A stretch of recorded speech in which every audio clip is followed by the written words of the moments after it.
भोकरदन तालुका के पारस क्षेत्र में बिजली आपूर्ति की अनियमितता ने आम जनता की जिंदगी अस्त व्यस्त कर दी है।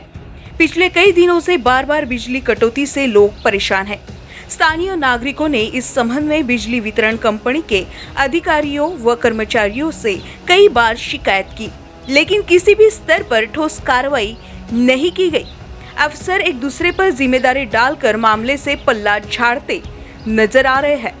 बढ़ती परेशानी और लापरवाह प्रशासन को देखते हुए शिवसेना ठाकरे गुट ने अब मोर्चा खोलने का फैसला किया है। जालना जिला के उप जिला प्रमुख मनीष श्रीवास्तव ने आंदोलन की चेतावनी देते हुए कहा कि जब तक स्थायी समाधान नहीं होगा तब तक संघर्ष जारी रहेगा।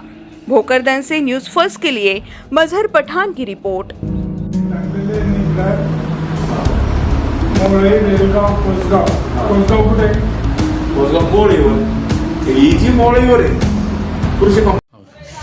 भोकरदन तालुक्यातील पारद गावामध्ये गेल्या महिन्याभरापासून विजेचा लपंडाव सुरू आहे। खरं म्हणजे भोकरदन तालुक्यामधील पारद हे गाव विजेच्या बाबतीमध्ये अत्यंत संवेदनशील असं गाव आहे। 2002 मध्ये या ठिकाणी फार भयानक असं आक्रमक आंदोलन झालं होतं। 2 जिल्हे म्हणजे विदर्भ मराठवाडा असा संघर्ष निर्माण झाला होता आणि त्या माध्यमातून या ठिकाणी वीज पुरवठा सुरळीत करण्याचं काम तत्कालीन मुख्यमंत्री विलासराव देशमुख साहेबांच्या माध्यमातून झालं होतं। गेल्या अनेक दिवसापासून पारद गावाचा प्रभार हा अतिरिक्त व्यक्तीकडे दिला जातो।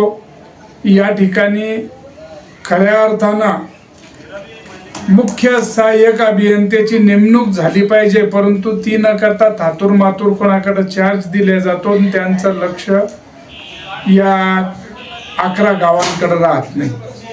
त्यामुळं अत्यंत बिकट अशी पाण्याची परिस्थिती, विजेची परिस्थिती निर्माण झालेली आहे। विजेच्या या अचानकच्या कारणामुळं पिण्याच्या पाण्याचा वर त्याचा परिणाम होतो।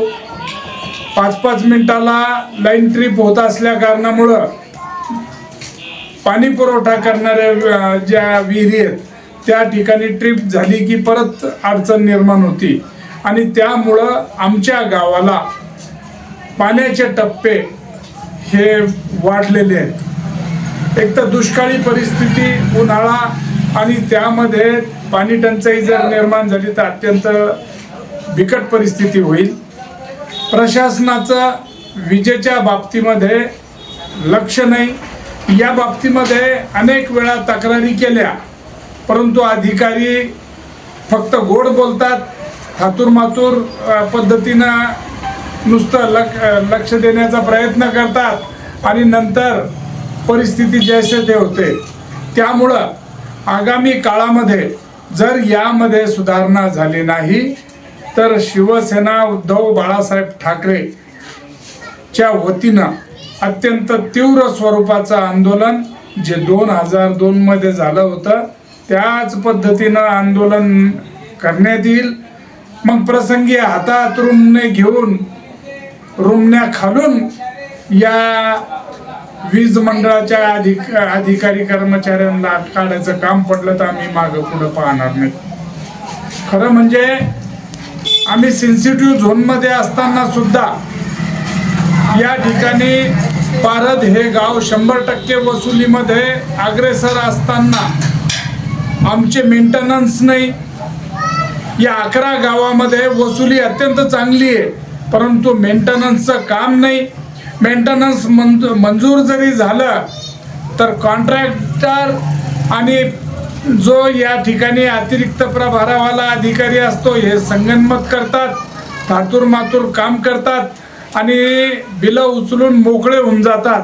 खऱ्या अर्थानं या बाबीची सुद्धा चौकशी होणं गरजेचं आहे।